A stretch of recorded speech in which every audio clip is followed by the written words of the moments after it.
62 millions de visites, 62 millions, retenez bien ce chiffre. C'est un chiffre qui a été révélé par un média américain, CNN, et qui est paru à la fin du mois de mars. Il décomptait le nombre de visites et sur les réseaux sociaux, à côté de ça, plusieurs forums notamment qui expliquent comment contraindre une femme, comment contourner son consentement. Sur ce site, toujours plus de 20 000 vidéos de femmes qui sont endormies, puis violées, puis filmées à leur insu. Alors, un sujet qui ne touche pas directement notre thématique du jour, mais qui, moi, m'a glacé le sang concernant tout type de violence, des violences domestiques, qu'elles soient verbales, physiques. On va en parler dans cette émission. Ça prouve que ce n'est pas des faits isolés, des faits dont on parle encore trop peu souvent, des sujets tabous, mais c'est aussi un vrai sujet de société, parce que trop souvent derrière ces victimes, il y a des familles brisées et des victimes qui ne sont pas toujours prises en charge de la meilleure manière qu'il soit. Rodolphe, tu peux lancer le générique.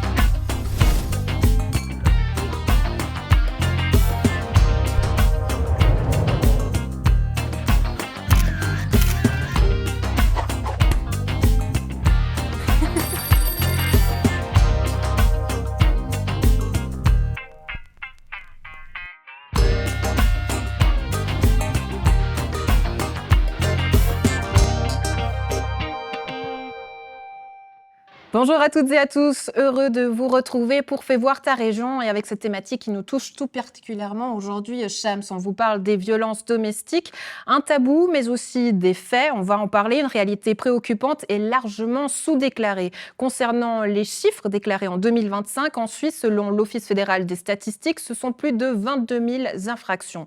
Dans le canton de Vaud, les services spécialisés, qu'on aura à l'honneur de recevoir ici dans cette émission aujourd'hui, accompagnent un nombre important de victimes, que ce soit des femmes, des hommes, mais des enfants également. Oui, et derrière les chiffres, une réalité, beaucoup de victimes n'osent pas demander de l'aide, que ce soit par peur, par amour, par sentiment d'illégitimité ou parce qu'elles ne savent pas vers qui se tourner. Mais depuis le 1er mai 2026, un numéro de téléphone, le 142, est accessible gratuitement et confidentiellement. Il vous permet de discuter avec des professionnels si vous êtes vous-même victime de violences ou que vous en avez été témoin. Au-delà de ces dispositifs, la réalité du terrain, mais aussi des témoignages et des victimes qui se disent encore trop souvent très mal prises en charge. C'est le témoignage que vous allez notamment entendre aujourd'hui dans cette émission.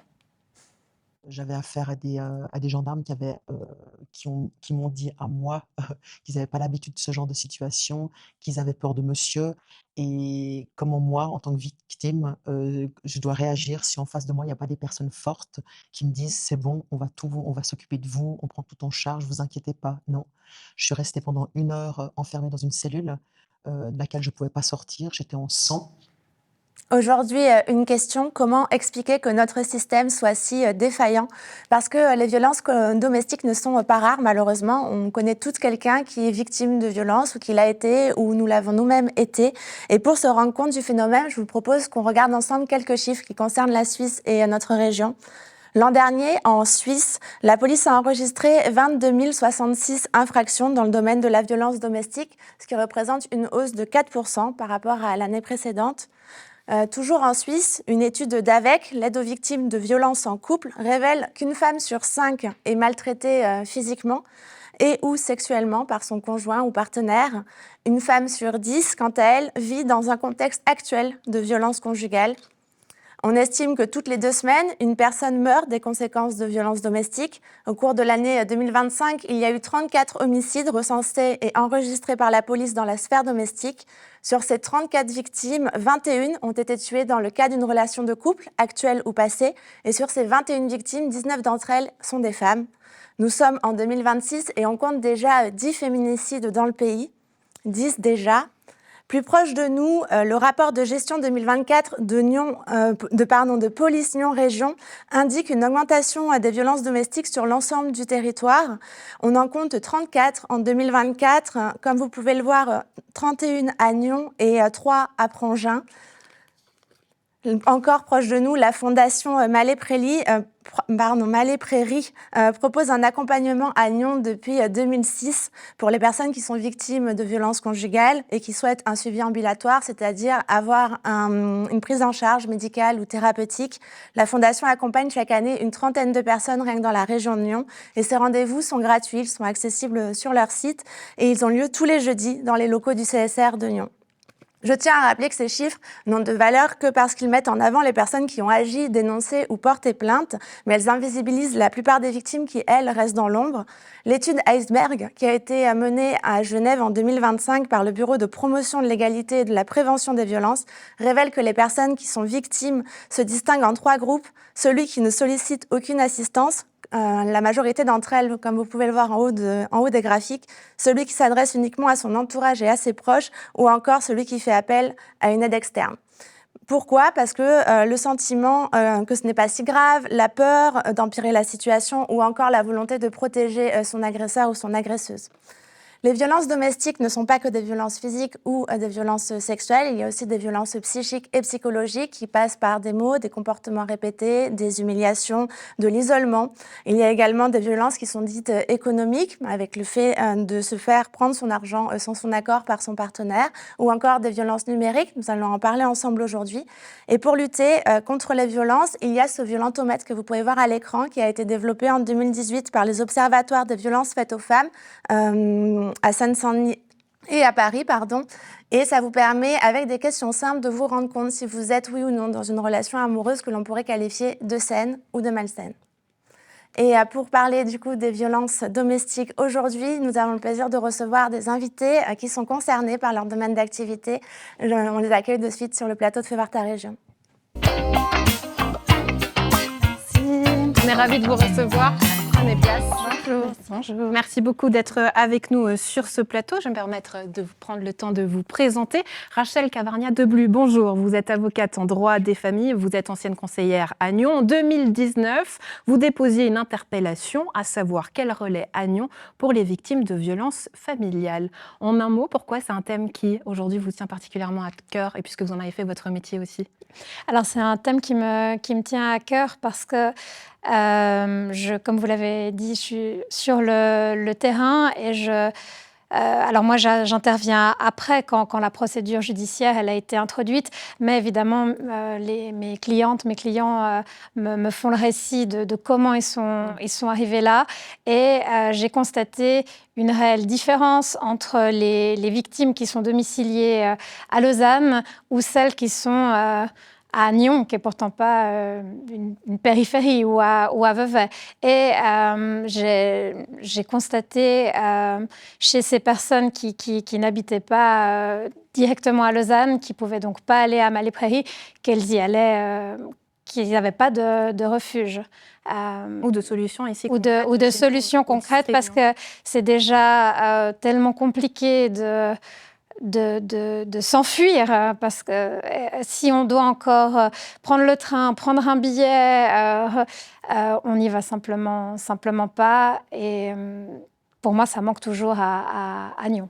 Ouais, ce manque justement et ces réalités qui sont complexes, on va en parler aujourd'hui. À vos côtés, Morgane Bonvala, bonjour. Vous êtes collaboratrice scientifique chez Tech Against Violence, une association suisse à but non lucratif qui développe des solutions numériques pour lutter contre la violence domestique et les relations toxiques. Fondée en 2020 et basée à Berne, vous agissez comme un pont entre les institutions spécialisées et les personnes concernées en utilisant les technologies de l'information. Sujet tabou encore aujourd'hui, selon vous ?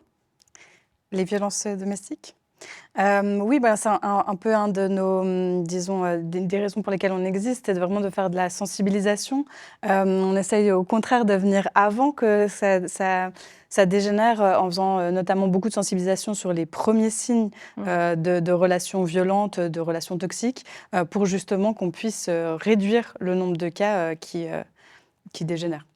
Autour de la table, mais à distance cette fois-ci, on a le plaisir également d'accueillir Naïma Topkiran. Bonjour, vous êtes chef de service pour l'Avivo, un centre d'aide aux victimes d'infractions et de consultation. Vous apportez un soutien psychologique, juridique et social et matériel aux victimes de violences corporelles, sexuelles ou psychiques. On est ravis de vous avoir également à distance. Naïma, en un mot, pourquoi c'est important aujourd'hui d'en parler? On en parle parce qu'il y a de l'actualité, il y a ce fameux numéro 142, on l'a dit, parfois un sujet tabou encore et toujours, mais sur quoi est-ce que vous voulez mettre l'accent?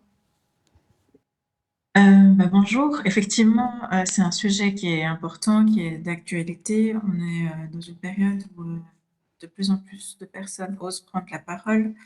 Le fait d'avoir une ligne comme le 142 va permettre à plus de personnes d'accéder à un professionnel et de pouvoir échanger, d'avoir accès à ces droits et à des informations qui seront importantes selon les décisions qu'elles ont envie de prendre. Et puis, effectivement, le centre La Vie, c'est un centre qui est peut-être pas toujours connu et où les gens n'osent pas forcément toujours s'adresser à nous. Donc, on est heureux aussi de pouvoir représenter nos activités pour les personnes concernées. Très bien, merci. On y reviendra aussi au long de cette émission. On va revenir sur les chiffres, Shams. Oui, je voulais vous poser une question. On a vu donc il y avait tout le temps une augmentation chaque année, même si elle est légère. Les chiffres sont en constante augmentation. Est-ce que ça va jamais s'arrêter?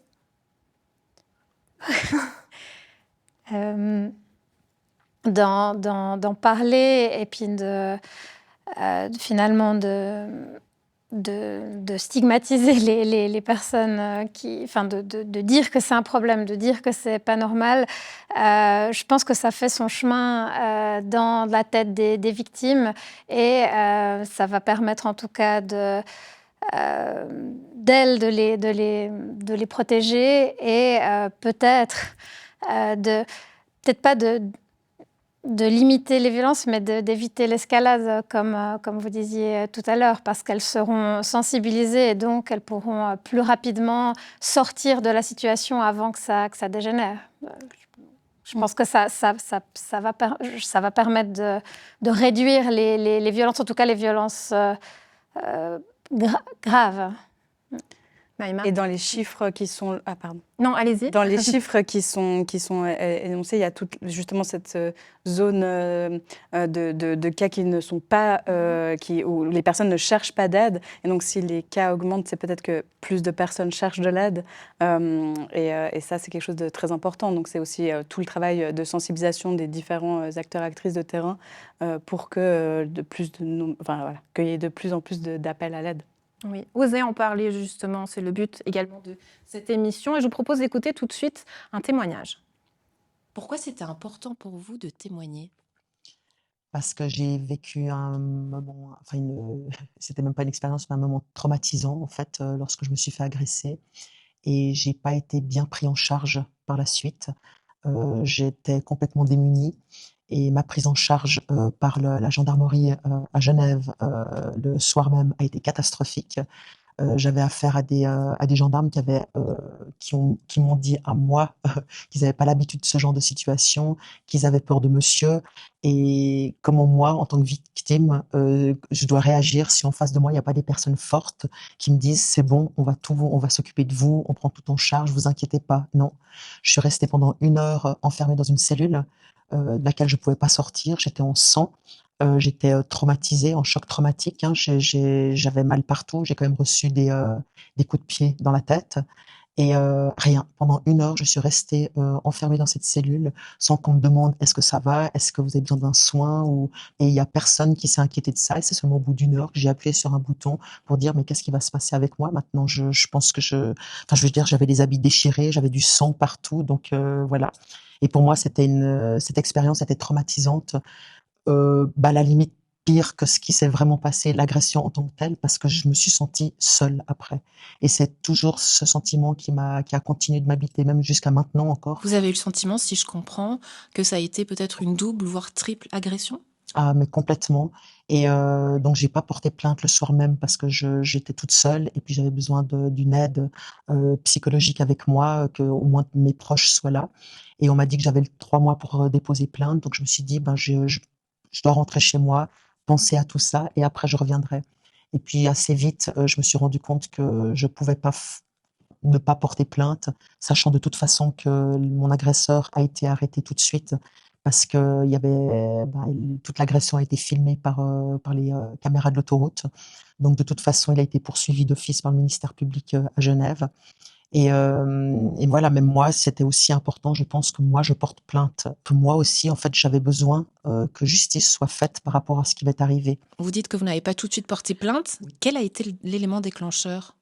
Déjà, discussion avec certains de mes amis, déjà même à la police le soir même, ils m'ont dit quand même que c'était bien de porter plainte, mais après j'avais la peur aussi et après je me suis dit: «Mais de toute façon, c'est même plus quelque chose que je peux cacher», parce que je pense que si c'est quelque chose que j'avais pu cacher, je n'aurais pas porté plainte, puis j'aurais essayé que ça disparaisse comme ça.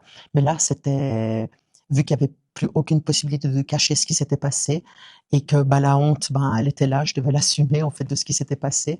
Parce qu'en tant que victime, on ressent énormément de honte d'avoir subi ce genre d'agression de par son conjoint.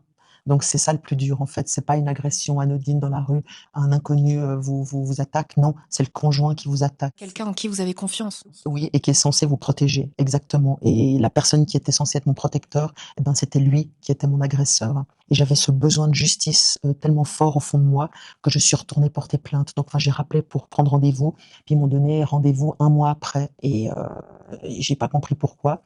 Et j'ai essayé de contacter un autre poste de police sur le canton de Vaud cette fois. Et je suis tombée sur un policier, un gendarme très c'était une autre horrible expérience qui je lui expliquais mon cas et que je voulais porter plainte et puis il comprenait pas. Puis il m'a dit: «Mais je comprends pas en fait qu'est-ce que vous avez bien pu faire à ce monsieur pour qu'il vous agresse comme ça?»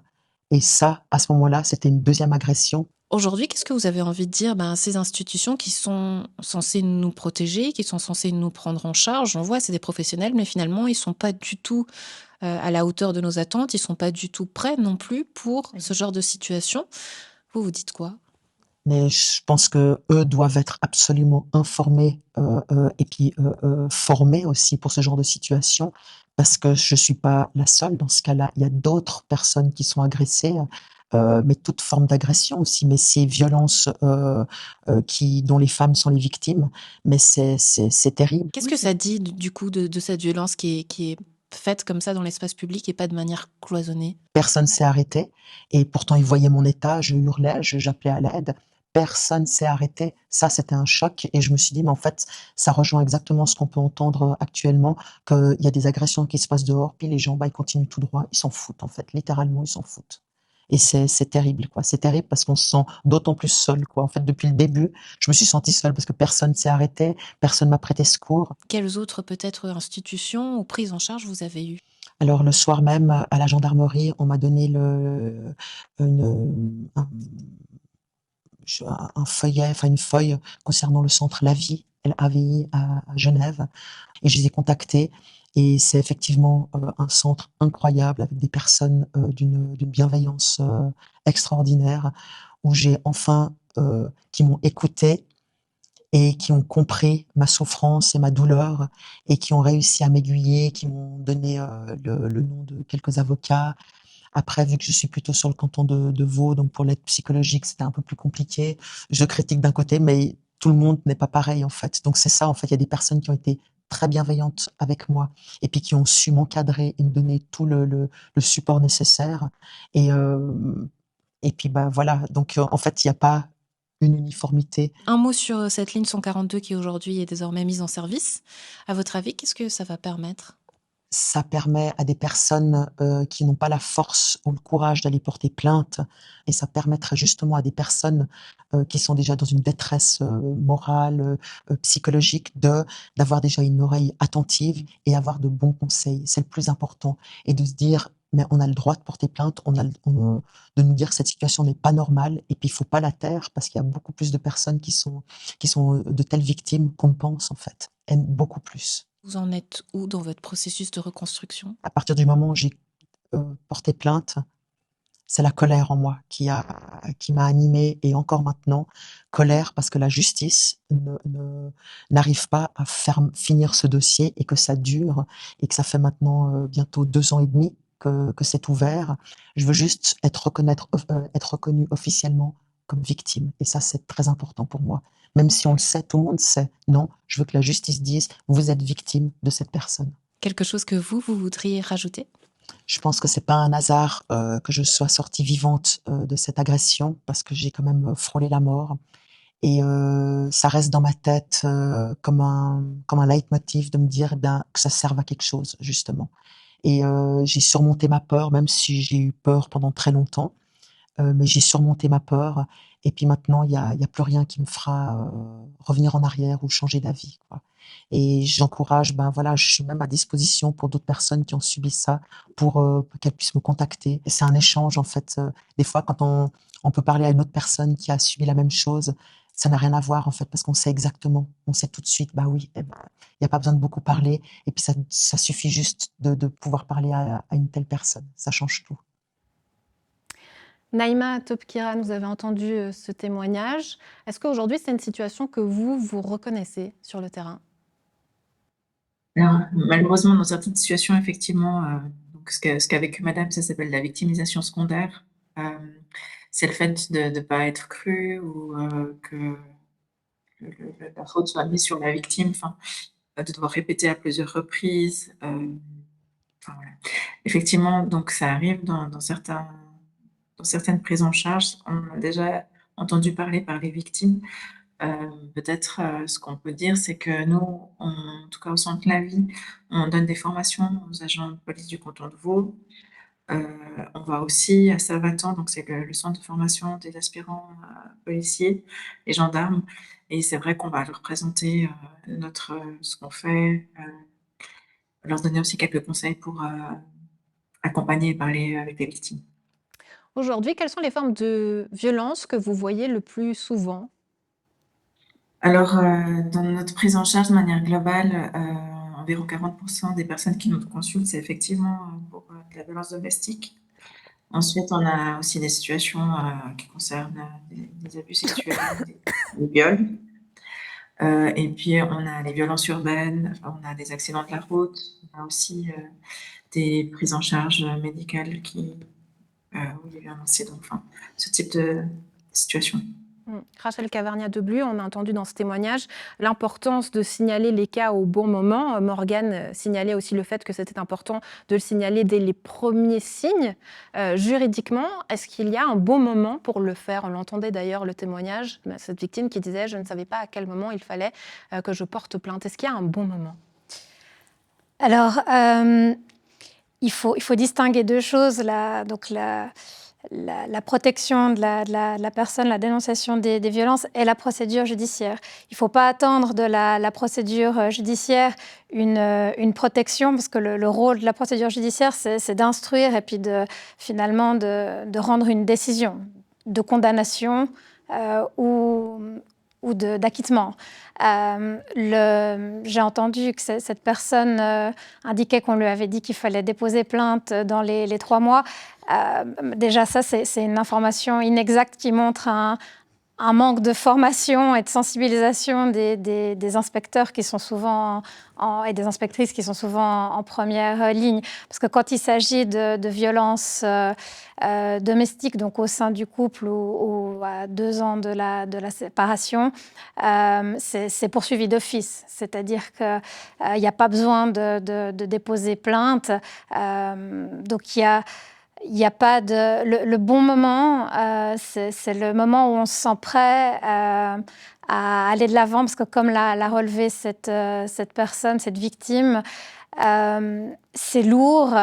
On doit se justifier parce que la procédure pénale est faite d'une telle manière qu'elle est centrée sur l'auteur. C'est l'auteur qui a c'est le prévenu qui a des droits, qui a beaucoup de droits, et donc il faut être prête, faut se sentir assez fort, assez armé pour dénoncer, pour répéter, pour être prêt à ce que notre parole elle soit remise en question. Et donc le bon moment, c'est quand on est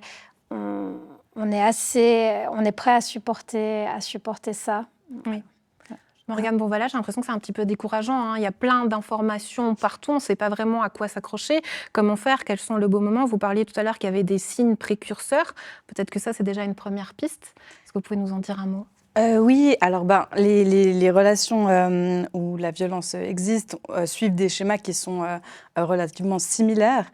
Et en fait, l'idée vraiment, c'est de pouvoir déceler les signes justement pour peut-être réussir à trouver du soutien plus tôt, où il n'y a pas encore disons, pour réduire l'impact de la violence sur la personne et puis peut-être réussir à sortir de la relation si c'est nécessaire avant que la violence dégénère. Et donc pour ça, nous, par exemple, on a mis en place sur notre plateforme With You des questionnaires. Vous parliez avant du violentomètre, c'est un petit peu sur ce même modèle-là, mais avec différentes questions qui vont venir voilà, sur des signes avant-coureurs de violence, violence psychologique, violence économique, violence, etc. Pour aussi que les personnes en fait, se retrouvent parfois, on sent qu'il y a quelque chose qui ne va pas, on ne sait pas exactement ce que c'est. Et comme on a l'image de la violence domestique comme étant effectivement des coups, voilà, des choses très graves, de venir dire, en fait, ça prend d'autres formes. Et parfois même, ces formes ça commence par des violences psychologiques et puis après, ça se transforme parfois en violence physique, etc. Donc, voilà, de venir chercher ces premiers signes. D'où votre travail de sensibilisation, Shams, je t'en prie, vas-y. Non, je voulais juste ajouter que sur votre plateforme, donc WeView, il y a un coffre-fort numérique sur lequel les personnes qui se tournent vers ce site peuvent déposer en toute sécurité des éléments de preuve, que ce soit des photos, des vidéos, des audios, pour aller plus loin après dans la procédure. C'est important de collecter des preuves? Oui, alors j'ai appris que ça existait. Je trouve ça vraiment génial parce que moi, j'ai trop souvent des personnes qui viennent en me disant « mais il m'a envoyé des vocaux où il m'insulte, mais ça m'a tellement affectée que je les ai effacés, puis maintenant je les ai plus. Mais j'ai raconté à telle personne qui m'avait dit ça, puis c'est pas suffisant. Donc c'est absolument essentiel parce que vu que c'est très souvent à huis clos, les violences, c'est la parole de l'un contre la parole de l'autre, et étant donné que le doute profite à l'accusé. S'il n'y a pas de preuve, dans le doute, on va acquitter la personne. Et là, c'est, pour reprendre un petit peu le témoignage qu'on a entendu, c'est un peu la double peine. C'est non seulement j'ai été victime, puis je traverse toute cette enquête pour finalement qu'on me dise que je ne le suis pas. Alors, ce n'est pas ce qu'on dit, mais c'est comme ça que c'est perçu. Si la personne n'est pas condamnée, la victime, elle a le sentiment qu'en fait, elle n'a pas été victime. Donc, les preuves, avoir un moyen facile de déposer les preuves, surtout qu'il y a très souvent dans les violences domestiques un contrôle sur le téléphone qui est par exemple examiné par l'auteur de violence tous les soirs, ou de pouvoir les déposer puis tout effacer, c'est génial. Je ne savais pas que ça existait. Oui, c'est justement ce qu'on appelle la violence numérique, du coup. Et c'est vrai que dans toutes les formes de violence subie, il est important de directement collecter des preuves dès les premiers signes. C'est ce qu'on peut faire sur votre site ou de manière individuelle. Il est même recommandé, en cas d'agression physique ou sexuelle, d'aller directement faire un constat médical, si possible. Oui, Naïma Topkiran, peut-être. À quel moment est-ce que les victimes arrivent chez vous, dans les faits? Alors, ça peut arriver à différents moments. Des fois, comme ça a été expliqué, il y a des fois où les personnes, elles vivent quelque chose et puis elles ne sont pas forcément sûres. Est-ce que c'est de la violence? Est-ce que c'est OK? Donc, on les reçoit en consultation et puis on peut leur présenter le cycle de la violence, définir cette notion de violence. On utilise aussi en consultation un baromètre, justement, pour permettre aux personnes de se situer. Ça peut être juste après avoir vécu un moment de violence physique, par exemple, intense. Elles viennent en premier chez nous et puis elles évaluent, on leur présente un peu leurs droits. Elles réfléchissent justement à ce qu'elles désirent aller plus loin dans une procédure juridique et porter plainte. Ou ça peut être aussi après avoir été porté plainte ou après avoir vu la police pour mieux comprendre leurs droits et puis qu'on puisse aussi leur expliquer comment qu'est-ce qui va se passer et comment ça va se passer.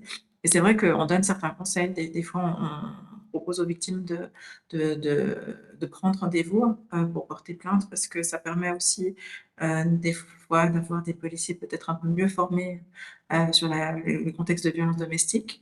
Il y a aussi une possibilité de porter plainte par écrit. Ça, les gens ne le savent pas, donc on propose souvent de le faire avec leur avocat ou avocate. Et ça permet de ne pas avoir à être confronté à un inspecteur ou une inspectrice et de pouvoir poser tout ce qui s'est passé peut-être un peu plus sereinement. Oui. Mais alors, que dit le droit? Que disent les lois? Je vous propose d'écouter au micro de Shams, Jessica Jacou, qui est elle conseillère nationale. Jessica Jacou, vous êtes membre du Parti socialiste depuis 2010. Vous avez débuté votre carrière politique à Nyon et vous avez été élue en 2014 comme députée au Grand Conseil vaudois. Et depuis décembre 2023, vous siégez en qualité de conseillère nationale au Parlement fédéral. Merci de nous avoir accordé cette interview concernant le numéro 142. C'est un nouveau numéro national qui a officiellement été lancé le 1er mai pour répondre aux victimes de violences physiques, psychiques et ou sexuelles, mais aussi à leurs proches. Et dans nos pays voisins, ce genre de dispositif existe depuis des années. En Suisse, on en parle depuis plus de 10 ans maintenant. Pourquoi est-ce que ça a mis autant de temps ? Bonjour d'abord, merci pour cette invitation. C'est vrai qu'on a l'art de prendre le temps en Suisse et parfois beaucoup trop de temps. Ce numéro d'urgence, en fait, il est demandé à Berne depuis maintenant 15 ans. C'est assez sidérant d'imaginer qu'il ait fallu autant de temps pour le mettre en place, d'autant, comme vous l'avez rappelé, que les pays qui nous entourent ont déjà des dispositifs similaires depuis de plusieurs années et on sait que c'est des dispositifs qui sont efficaces. Il y a plusieurs explications pour dire pourquoi ça a pris du temps. Une d'elles, c'est notamment en fait la nécessité de travailler en coordination intercantonale. Et puis ça, c'est un des points sur lesquels on est en général assez fâché avec les femmes socialistes suisses, c'est que dans le domaine de la lutte contre les violences domestiques notamment, nous, on exige que la Confédération se saisisse de cette thématique et en fasse une priorité nationale, et puis ils reprennent un peu la main sur le déploiement des dispositifs. Et quand en fait vous dites on le fera que quand tous les cantons se seront mis d'accord sur comment organiser les prises d'appel, comment organiser les différentes centrales téléphoniques, bah forcément ça met du temps. Et puis dans d'autres pays qui sont plus centralisés ou qui ont fait un travail directement au niveau fédéral, eh ben, on n'a pas eu ces difficultés-là. Donc c'est tout simplement le fédéralisme qui est sans doute à l'origine du temps qu'il a fallu pour déployer ce dispositif, mais qui existe enfin maintenant. Donc il faut s'en réjouir, c'est une bonne nouvelle. Oui, il est officiellement accessible au 142, donc un numéro gratuit et confidentiel. En tant que politique et en tant que femme, vous, quel est votre regard sur ce numéro ? Alors, il faut rappeler que ce dispositif de numéro unique pour toutes les victimes en Suisse, c'est un des points centraux notamment de la Convention d'Istanbul, qui est cet accord international que la Suisse a signé et qui fait le fondement en fait, de son engagement dans la lutte contre les violences faites aux femmes. Donc, c'est un point essentiel. L'objectif, c'est vraiment de réussir à sortir plus de victimes, notamment de femmes victimes dans des cercles de violence domestique, sortir de ces spirales de la violence en offrant à travers ce numéro des soutiens, de l'orientation, de leur expliquer qu'il est possible de partir, de leur expliquer comment le faire et de leur donner des outils. C'est absolument essentiel. Vous avez aussi raison de rappeler que c'est un numéro qui est confidentiel. Ça, c'est un point absolument central. On doit pouvoir garantir l'anonymat des personnes qui appellent. Parce que parfois, ces personnes sont sans papier, par exemple, et elles ont quand même besoin d'aide. Et parfois, on n'appelle pas parce qu'on est soi-même victime, mais parce qu'on est le proche ou l'approche d'une victime, un voisin, un membre de la famille, et on cherche des solutions pour aider ce proche à sortir de la violence.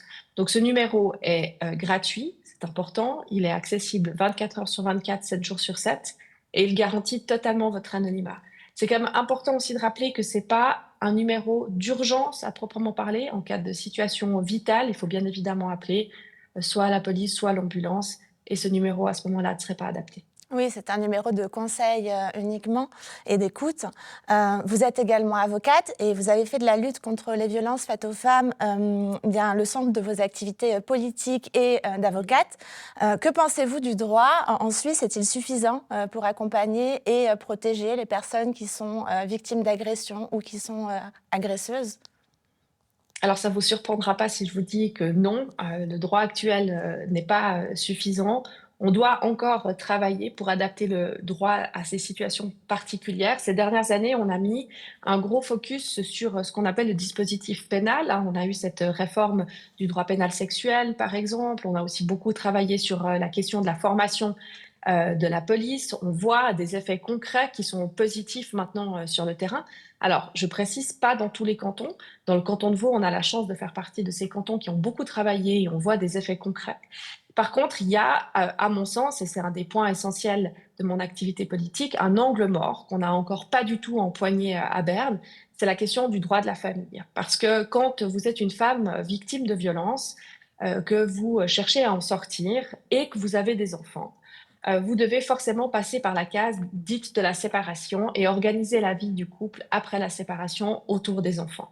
Et c'est là aujourd'hui qu'on réalise que notre droit n'est pas du tout adapté en fait à la prise en charge de ces situations particulières et qu'il y a encore beaucoup trop de décisions rendues par des magistrats qui permettent à la violence de se poursuivre, notamment avec, à travers des gardes alternées ou avec des droits de visite. On a des situations complètement aberrantes, hein. Je vous en donne un exemple. Il est possible aujourd'hui d'avoir un juge qui dise à un homme qu'il a l'interdiction d'approcher son épouse pendant la période de séparation du fait de violence, mais par contre, il a un droit de visite sur les enfants et il a le droit de venir chercher les enfants à domicile.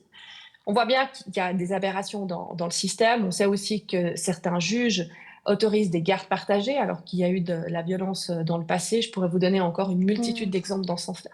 Donc ça, c'est un peu l'angle mort sur lequel je m'attelle et sur lequel le Conseil fédéral a indiqué aussi vouloir venir en répondant notamment à plusieurs propositions que j'ai faites au Conseil national. Donc je suis très contente, on va dans la bonne direction, je l'espère. Il y a effectivement des inégalités de traitement en Suisse qui s'ajoutent à cette problématique selon où se trouve notre domicile. Une victime de violence n'a pas accès aux mêmes droits selon le canton dans lequel elle est domiciliée. Est-ce que vous pouvez nous dire, vous avez parlé du canton de Vaud, quelle est la situation dans le canton de Vaud et plus particulièrement dans le district de Nyon? Alors, ce qu'il faut savoir, c'est que l'entier des dispositifs de protection des victimes, je pense notamment aux places dans des foyers, l'entier des dispositifs aussi de suivi des auteurs, ça c'est quand même hyper important, les dispositifs aussi de prise en charge des enfants qui sont des victimes directes des violences, tous ces dispositifs-là sont d'une part à la charge financière des cantons et c'est aussi les cantons qui l'organisent, ce qui crée énormément de disparités, puisque vous avez des cantons encore aujourd'hui dans notre pays qui n'ont pas de foyer d'accueil pour des femmes victimes de violences. Donc on voit bien qu'il y a des grandes disparités cantonales, vous avez raison de le rappeler. Nous, ce qu'on plaide, c'est pour des normes contraignantes minimales dans tous les cantons de Suisse pour rétablir un peu cette égalité de traitement. Dans le canton de Vaud, c'est comme partout ailleurs. On peut encore améliorer les dispositifs, ça c'est une certitude, mais il faut quand même savoir qu'en comparaison intercantonale, on fait partie, notamment avec le canton de Genève, des cantons qui ont des dispositifs les plus développés et les plus complets sur l'entier du territoire. Et puis je salue notamment le travail formidable qui est effectué par la Fondation Malais Prairie, hein, qui gère notamment ce grand centre d'hébergement à Lausanne. Il y a un centre également à Morges maintenant pour des femmes seules. C'est une fondation qui fonctionne bien évidemment grâce à l'appui et le financement du canton, mais vous vous rendez bien compte que c'est des dispositifs qui doivent encore être étoffés. On a encore du chemin à faire. Des femmes doivent attendre parfois plusieurs semaines avant qu'une place se libère dans un foyer pour quitter un mari violent. Ça, c'est encore la réalité dans notre canton. Alors, comme je le dis, qu'on est pourtant un des cantons qui a le dispositif le plus développé en Suisse. Oui, Malais Prairie que vous avez mentionné, je rappelle, a un service ambulatoire qui vient justement à Nyon une fois par semaine, tous les jeudis. C'est accessible gratuitement, bien sûr, mais sur rendez-vous. Un autre nerf de la guerre, évidemment, c'est l'argent. Vous en avez parlé dans votre chronique pour Le Blick, qui a été publiée le 4 mai. Vous dites « La Confédération le sait, elle connaît les besoins, elle a adopté des feuilles de route, signé des conventions internationales, affiché des ambitions, mais elle refuse encore de franchir une étape pourtant évidente, mettre de l'argent là où elle met les mots. » On parle de combien d'argent et dans quoi le dépenser pour être juste selon vous? Alors, ce qui est sidérant quand vous faites de la politique à Berne, c'est que vous réalisez que, par exemple, le lobbying d'une entreprise comme Zweifel est plus efficace que le lobbying des femmes. Je vous donne un exemple. L'entreprise Zweifel a très peur finalement que la culture de pommes de terre diminue en Suisse et ne puisse pas permettre la production d'assez de chips. Alors, quand on élabore le budget, on a tout d'un coup une somme de plus d'1 million qui est sortie du chapeau pour favoriser la culture de la pomme de terre. Et ça, c'est la résultante en fait d'une forme de lobbying. Et puis quand nous, on fait du lobbying en disant il faut qu'on ait plus de places d'hébergement, plus de moyens pour le suivi des auteurs, plus de moyens aussi pour la prise en charge des enfants victimes, plus de moyens pour la prévention, plus de moyens pour les centres la vie, plus de moyens pour faire des campagnes nationales, plus de moyens pour fermer le personnel qui répond aujourd'hui au 142, ça c'est absolument essentiel. Et bien à ce moment-là, en gros, on n'a plus personne, tout disparaît. Nous, ce qu'on dit, c'est qu'on doit absolument avoir, outre des bonnes intentions, on doit avoir des financements fédéraux qui sont garantis, qui sont pérennes, dont on sait qu'ils ne vont pas être coupés à la moindre crise budgétaire, pour mettre en place des dispositifs qui sont cohérents et qui sont aussi égaux à travers le pays. Et c'est pour ça qu'avec les femmes socialistes suisses, on travaille actuellement sur le lancement d'une initiative populaire fédérale qui amènerait en fait la Confédération à créer ses budgets minimaux. On parle de plusieurs centaines de millions. Pour l'instant, il n'y a bien évidemment pas de chiffre arrêté. C'est des besoins qui peuvent être évolutifs, mais qui sont sans commune mesure par rapport à ce que la Confédération fait aujourd'hui, en systématiquement demandant aux cantons d'une part de se coordonner, puis d'autre part de financer en fait les dispositifs. Si on veut en faire une lutte nationale et un plan national, il faut avoir des financements fédéraux. C'est indéniable. Très bien. Eh bien, merci beaucoup, Jessica Jacou, pour votre regard sur cette thématique.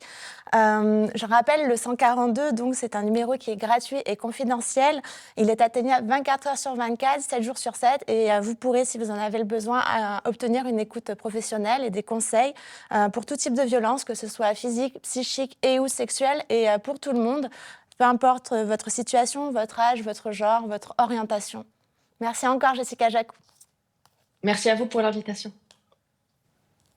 Naïma Topki-Karan, est-ce que vous ressentez vous aussi dans le terrain et sur le terrain ce manque de moyens et avec votre centre? Oui, effectivement, on a des moments dans l'année où on a des délais d'attente pour un rendez-vous qui peuvent être assez longs, malheureusement. Et puis, effectivement, avec Malais Prairie, on sent aussi qu'à certains moments, ils sont pleins. Donc, on a d'autres solutions comme la mise à l'hôtel des femmes en attendant qu'il y ait une place à Malais Prairie. Donc, des hôtels qui nous garantissent une sécurité pour les victimes. Mais effectivement, ça va avec les chiffres. Quand si on a plus de plaintes et plus de personnes qui cherchent des solutions, le système est mis à mal. On a aussi, comme le disait Madame Jacou, la chance d'avoir un canton qui est quand même assez investi, qui est quand même assez à l'écoute. Donc, on arrive aussi à obtenir des ressources. Mais effectivement, la réalité, elle est comme elle est décrite. Oui, un petit mot sur ce numéro, le 142, qui apparaît aujourd'hui comme une solution de plus. Mais vous en pensez quoi? Alors, je pense qu'effectivement, au centre la vie, on reçoit déjà entre 50, 60, 70 appels par jour. Donc, c'est les collaboratrices du centre la vie qui répondent au 142 aussi.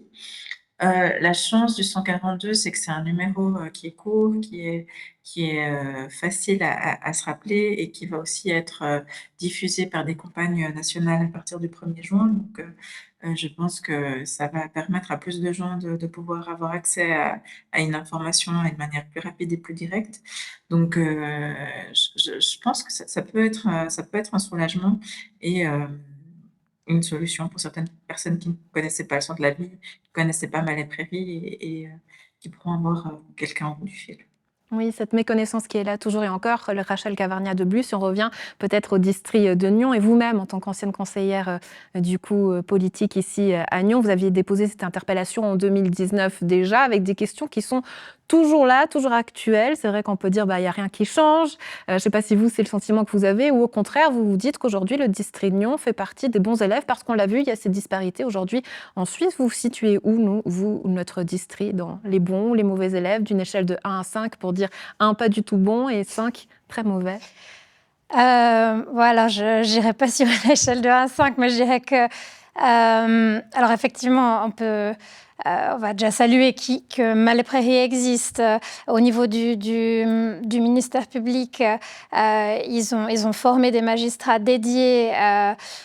Tous les cas qui relèvent de violences domestiques, ils sont centralisés avec des procureurs qui ont l'habitude, qui réunissent les preuves, qui agissent rapidement. Mais je dirais que Lausanne, ils sont à 5, et puis tous les autres, ils sont à 2, parce qu'il manque vraiment. Alors moi, j'ai pas accès à toutes les personnes qui justement n'auraient pas déposé plainte, donc le numéro 142 va permettre d'élargir le cercle, mais les personnes que j'ai en face de moi, elles m'indiquent pas qu'elles manquent d'informations, parce que précisément elles ont réussi à venir jusque-là, mais il manque de personnel, de réception adapté à leurs plaintes quand elles ont le courage d'aller jusqu'à la police, et il manque vraiment d'hébergement à proximité. Et là, j'entends bien ce qu'a relevé aussi très bien Madame Jessica Jacou, c'est que c'est cantonal, mais on voit que là, on a plus de chances d'être pris en charge et d'être protégé concrètement si on habite à Lausanne que si on habite à Nyon, et pourtant Nyon, c'est pas la périphérie. Et pour répondre à votre question, j'ai relu mon interpellation avant de venir ici. Alors, je ne vais pas dire que rien n'a changé, parce que ça serait minimiser tout le travail qui est fait, mais il n'y a pas de place d'accueil à Nyon. Il n'y a pas d'endroit où on peut concrètement venir avec sa valise et ses enfants sous le bras, dire « j'en peux plus ». On n'arrive plus à réfléchir quand on est dans l'urgence. On a juste besoin d'ouvrir une porte et puis de se poser, et ça, il n'y a pas. Voilà, il n'y a pas à Nyon. Donc, Morgane, sur cette invisibilisation, et parce que vous faites ce travail de sensibilisation, il faut trouver aujourd'hui ces personnes-là qui n'ont peut-être pas accès aux informations, ou qui ne peuvent pas pour différentes raisons, on l'a dit. Comment vous faites, vous, très concrètement ? Très concrètement, en fait, peut-être pour revenir sur le 142, c'est vraiment l'idée de compléter en fait toutes les offres pour justement que les personnes qui n'ont pas accès pour différentes raisons puissent obtenir quelque part de l'information et de l'aide.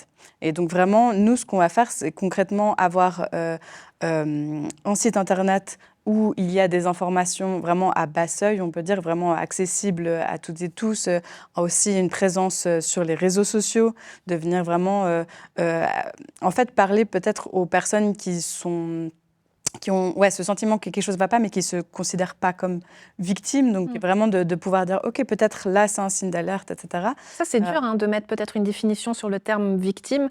On entendait tout à l'heure, d'ailleurs, Naïma dire il y a des victimes qui viennent et elles ne savent pas si elles sont victimes ou pas. Est-ce qu'il y a aujourd'hui une définition, ou peut-être même dans la loi, Rachel Cavernia-Debluch ? Alors oui, il y a une définition, mais c'est vrai qu'il y a un côté... L'emploi du terme victime, parfois, ne plaît pas ou correspond pas à ce que ressent la personne, parce qu'il y a un côté un peu passif aussi. Il y a l'auteur qui est acteur, et puis il y a la victime qui est passive. Et moi, je fais aussi beaucoup de médiation, et on essaye de ne pas utiliser ce terme, parce que quelqu'un qui a subi des violences, on veut qu'il puisse reprendre le contrôle, qu'il arrive à survivre à ça, à aller de l'avant, quoi que soit l'issue de la procédure judiciaire, parce que c'est des choses qu'on ne maîtrise pas, que l'auteur finalement se soit excusé ou pas, on veut que cette personne elle puisse reprendre le contrôle. Et le mot victime n'est pas toujours adapté. Pas pour, évidemment, minimiser ou dire qu'elle n'a rien subi. Mais le fait d'être reconnue, on l'entendait tout à l'heure dans le témoignage. Voilà, donc... J'entends ce que vous dites, Rachel Cavernia-Debluch, oui, il y a une définition. On le voit, il y a une définition. Le mot, je ne le trouve pas toujours... toujours bon à utiliser, adéquat. Et des personnes ne sont pas à l'aise à ce qu'on leur le colle dessus, et pas parce qu'elles... pas parce qu'elles reconnaissent pas, mais parce qu'elles ont l'impression qu'elles sont relayées à un rang de passif, voilà, et de faiblesse. Voilà. Et je pense que c'est aussi important d'arriver à trouver des personnes qui sont bien évidemment dans des où il y a des dynamiques violentes, mais qui soit n'ont pas envie de quitter la relation, soit ne sont pas prêts, etc. Donc c'est de pouvoir trouver aussi des informations, du soutien dans toutes les étapes et de dire voilà, c'est pas parce qu'on a envie de rester qu'on ne peut pas obtenir du soutien ou qu'on peut pas avoir des conseils. Ou de trouver justement des solutions.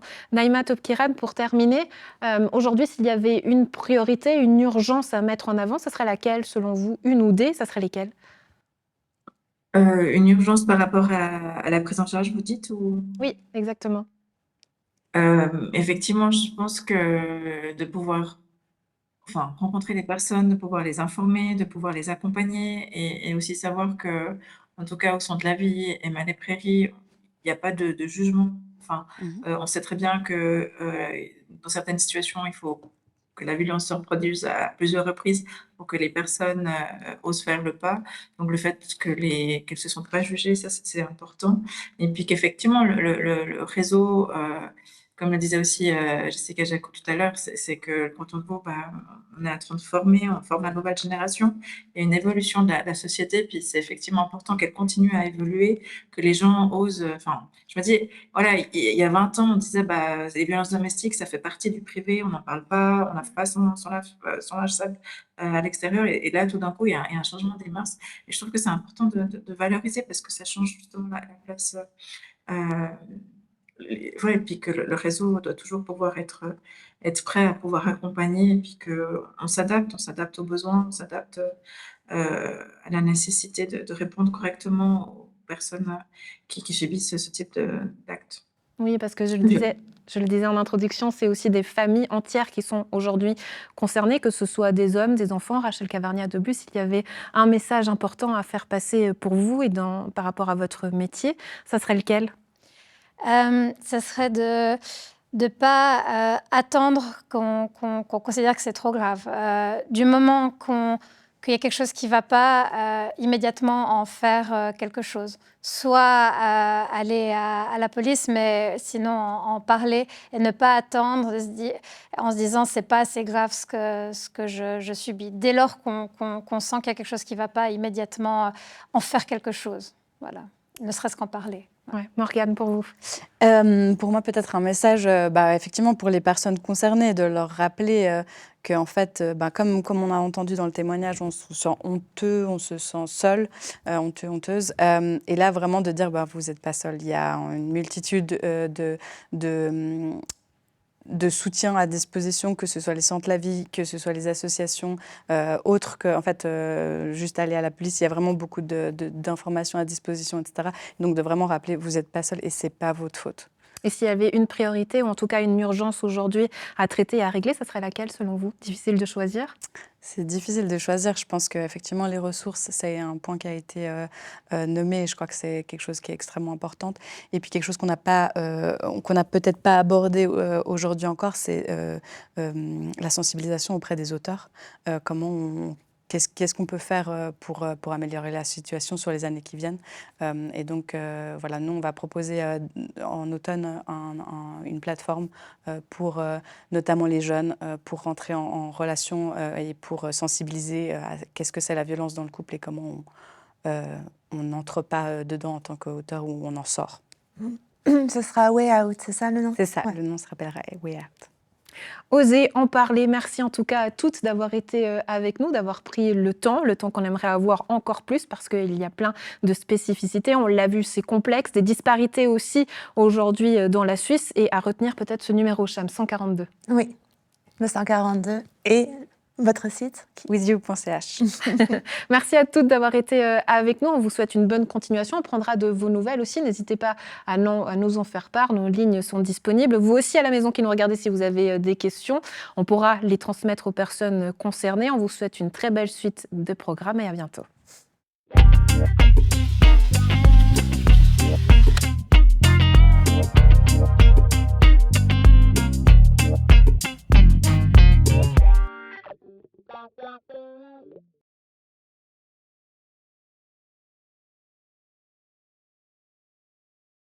Andrea?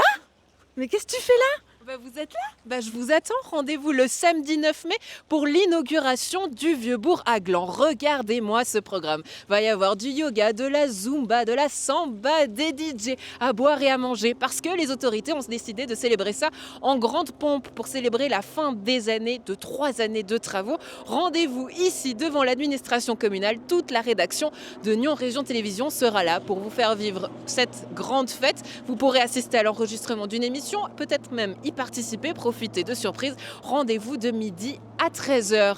Nous, on sera là, on compte sur vous. Et puis, pas besoin de ce parapluie, samedi il fait beau. Rendez-vous le 9 mai. Ciao, ciao.